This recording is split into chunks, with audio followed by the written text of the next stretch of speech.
যেদিন আমরা অহল্যাকে চিতা শয্যায় তুললাম, আহা শপথ আগুনে দাউ দাউ জ্বলে পাঁজরের চিতা শয্যায় যেন কলজে জ্বালিয়ে ফেললাম।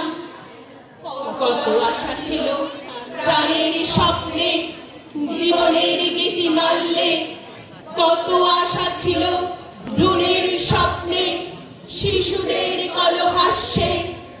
একটুকু ঘর ছোট বেড়া ঘেরা, গণ্য